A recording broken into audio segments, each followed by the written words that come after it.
Out here on the road, winter don't just mean cold, but it can be very, very dangerous. Fog's so thick you can barely see over your hood. Black ice ready to catch you off guard at every turn, and snow making every mile feel like a gamble. Welcome to Marty Southeast Trucking. I'm Marty, and I've been through my share of winter hauls, and these conditions will test any driver. Today I'm going to break down some essentials for staying safe when the weather turns ugly.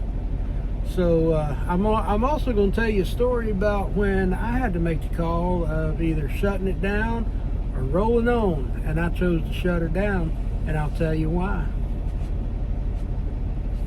All right, let's kick this off with the 3 essentials every driver needs to remember when the weather turns nasty. These are simple, but they'll save your life. And I also want to add that when I taught my kids to drive, these were the 3 things that I taught them, and we were talking about it just the other day. My kids, they know and remember those driving lessons because the 3 things are always the same.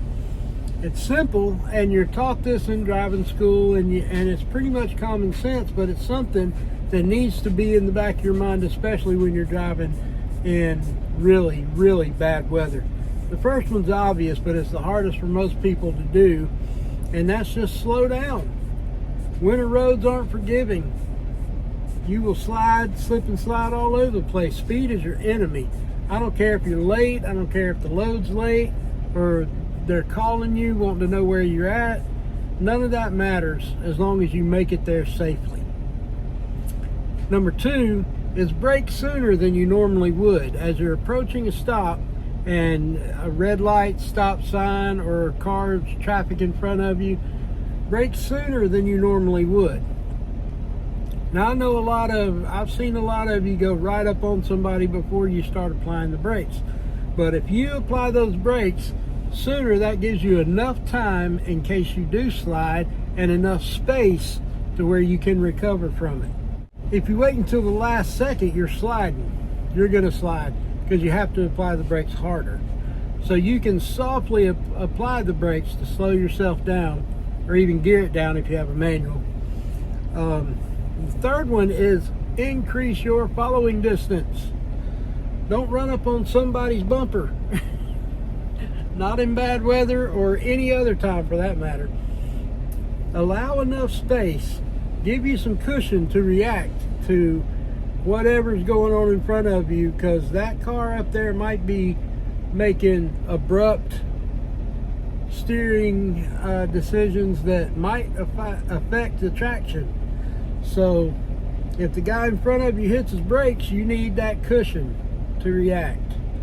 I always say space equals time and time equals safety. That gives you time to breathe. It gives you more than enough time so you can react safely. Those are the 3 things that I taught my kids when I taught them how to drive, because I feel like those 3 things are so very important. And if you follow those 3 simple safety tips, I think you're going to be okay. I use them every day, whether it's good weather, bad weather. I use them every day. Now, in the rain, sleet, snow, especially, those things are on my mind. So I wanted to pass those along to you so that you can keep them in the back of your mind, and next time you're in that situation, you can remember to slow down, brake sooner than you normally would, and increase your following distance. Now, I learned these lessons the hard way. I'm hoping you don't have to. There was a one night, let's see, it was Kentucky, dense fog, slick roads, and a decision that could have turned out really, really bad. If you've ever been in Kentucky, it can get pretty hilly and winding roads, and I was on a 2-lane back road, and it was winding on through, and it started raining. At first it was just rain. Well, then the temperature was dropping, of course, as it does, and I guess it dropped down just below freezing. Well, then I could start hearing the sleet and the ice hitting my truck and hitting my windshield, and I knew that the roads up ahead were going to get pretty bad. I kept on barreling through. I figured, you know, I'll just slide right through it. Poor choice of words. But yeah, I'll just slide right through it. And I got through some of those winding roads back up in Kentucky, and I guess about 30 or 40 minutes after I could hear the ice hitting my windshield and my truck, I saw headlights coming right at me. I had very little time to react, and what I did was I just took my foot off the accelerator,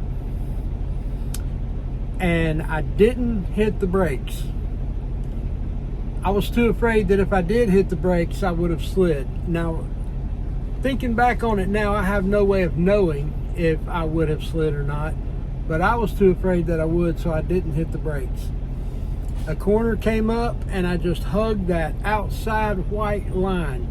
That white line on the, you know, just before you get to the shoulder of the road. Luckily, there was plenty of shoulder. I didn't have to use much of it, but I did put my tires on that white line, and I was able to scoot on around. Well, the car that was coming at me realized and jerked the wheel back, and when they did, they started into a spin from the overcorrection of their steering, and they actually spun out into a field. But I mean, everybody was fine, but it could have turned out really, really bad, because if I had have hit those brakes and went into a skid, people could have been killed. It could have really, really been a lot worse than what it was. So keeping those three things in mind that night, I believe if I would have done anything differently, I probably would have slowed down a little bit more. Of those three things, that's the one that I probably would have observed. I wasn't speeding, I wasn't going too fast. It's just for the conditions that I was in at the time, I probably could have gone a little bit slower and made that a little bit smoother. But when that driver's headlights were coming right at me, it shot fear right through my soul. When something like that happens, you tend to want to react.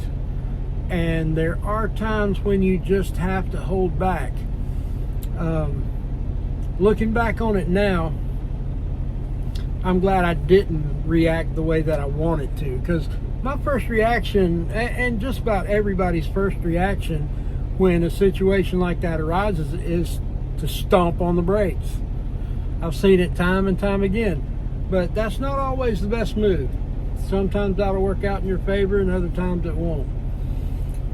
But that was my gut reaction at the moment, but I was able to hold off, and I didn't. And I just hugged that white line and got over as far as I could to allow this car the room that it needed. And they still got surprised when they saw my lights, I guess, and they went into a spin. So it all worked out. It all worked out in the end, but I have many, many stories just like that one, of things that I did right and some that I did wrong.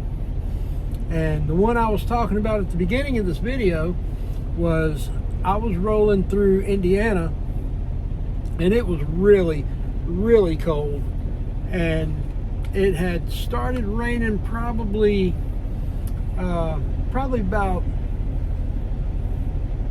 about an hour. I'd been driving in the rain, and then it just started freezing. I could see it on my windshield wipers, and all of you know what I'm talking about when I say that. You can see it building up on your windshield wipers as they're moving, and you know it's really cold.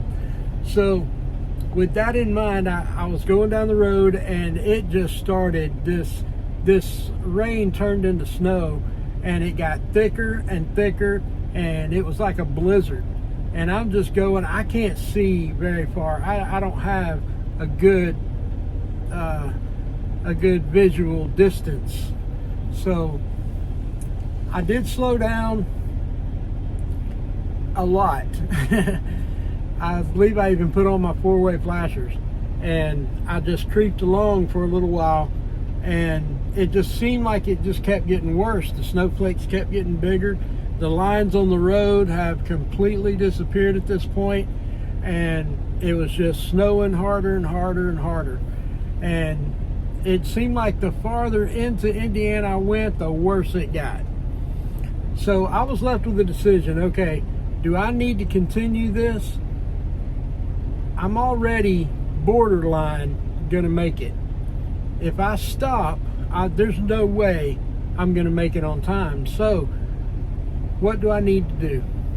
I got to looking around, looking at my time, looking, gathering as much information in the back of my head as I could. And I finally decided, okay, I'm going to shut this thing down, because I'm not going to kill myself or somebody else just to make this load on time. So there was a truck stop coming up ahead. And as I was getting off of the interstate, I look up ahead and there were brake lights, and didn't think a whole lot about it, but I got to that truck stop there and got to talking to some other local folks, and they were telling me about a really, really bad wreck just up ahead. And they said there was a couple of big trucks involved and a couple of small cars.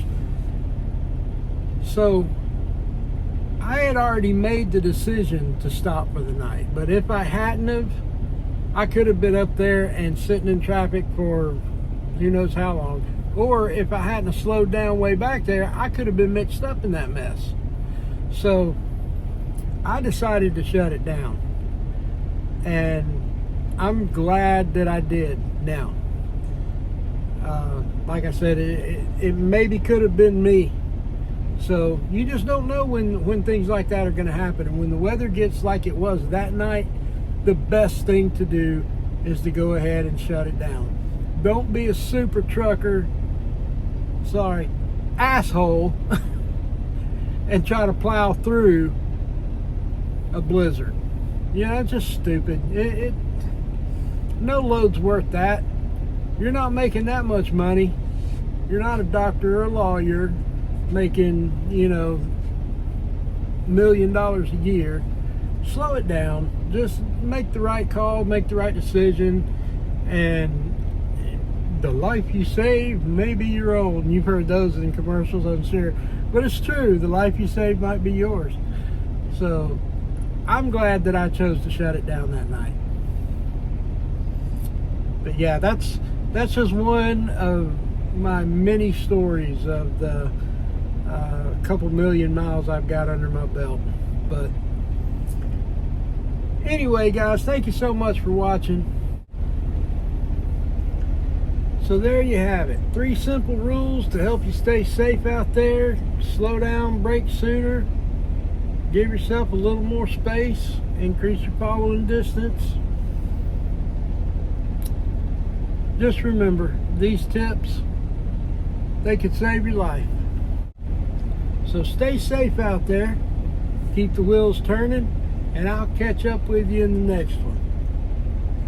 And if you've got your own winter story, which I'm sure a lot of you do, drop it in the comments down there. And if you like this video and you like videos like this about old trucker remembering the good old days, nah, just subscribe to the channel, hit that thumbs up, and I'll catch you in the next one. Y'all stay safe and keep the wheels rolling.